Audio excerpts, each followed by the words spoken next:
Hey, what's going on, guys? In this video we're going to look for a power steering leak on a Chevy Silverado. There's the leak, guys. That clamp.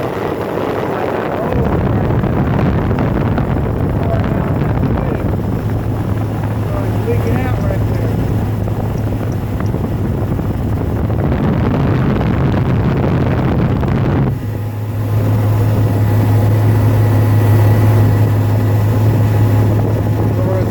That fixed. Alright, guys, there's the leak. It's draining out the leak. Got the clamp. That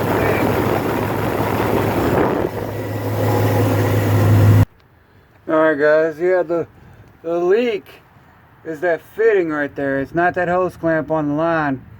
That line's actually pretty long. It's the fitting in the line. It's blowing out right between the two. So we'll get a new one ordered.